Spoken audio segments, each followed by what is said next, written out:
രമേശ് ചെന്നിത്തല മാധ്യമങ്ങളെ കാണുന്നു. അധികാരത്തിൽ വന്നപ്പോഴൊക്കെ ഞങ്ങൾ എടുത്തിട്ടുള്ള നിലപാടുകളും സമീപനങ്ങളും കേരളത്തിലെ ജനങ്ങൾക്ക് അറിയാവുന്നതാണ്.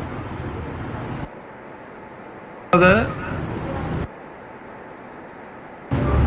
BJPയെ സഹായിക്കാൻ വേണ്ടിയാണ് ഈ നിലപാട് ഇപ്പോൾ അവർ സ്വീകരിക്കുന്നത്.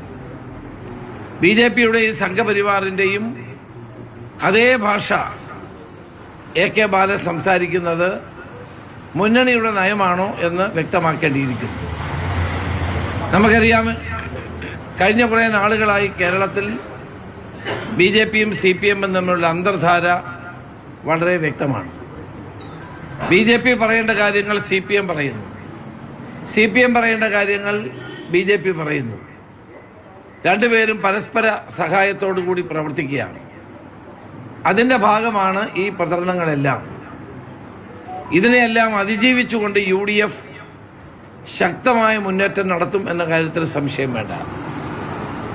മാത്രമല്ല, ശബരിമലയിൽ നടന്നുകൊണ്ടിരിക്കുന്ന സംഭവങ്ങൾ ഏറ്റവും കൂടുതൽ പ്രതിക്കൂട്ടിലാക്കിയിരിക്കുന്നത് CPM-നെയാണ്.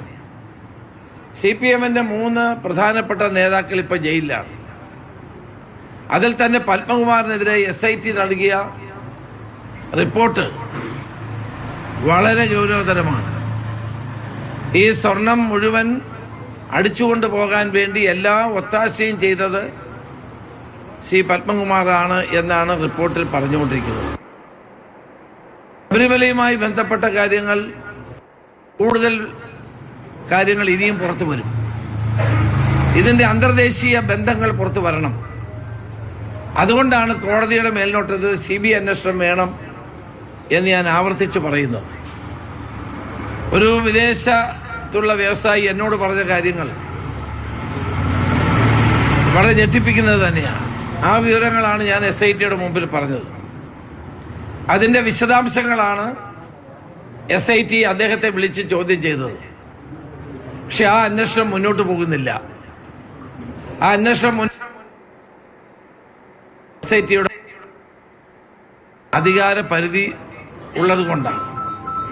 അത്തരം കേസുകൾ രമേശ് ചെന്നിത്തല മാധ്യമങ്ങളെ കാണുകയാണ്. ശബരിമല കേസുമായി ബന്ധപ്പെട്ട കാര്യങ്ങൾ അദ്ദേഹം പറയുകയാണ്. പത്മകുമാറിനെതിരെ ഗുരുതരമായ പല ആരോപണങ്ങളും SIT മുന്നോട്ട് വെച്ചിരിക്കുന്നു എന്നതുകൂടി പരിശോധിക്കേണ്ടതുണ്ട്, കണക്കിലെടുക്കേണ്ടതുണ്ട് എന്ന് കൂടി രമേശ് ചെന്നിത്തല പറയുന്നു.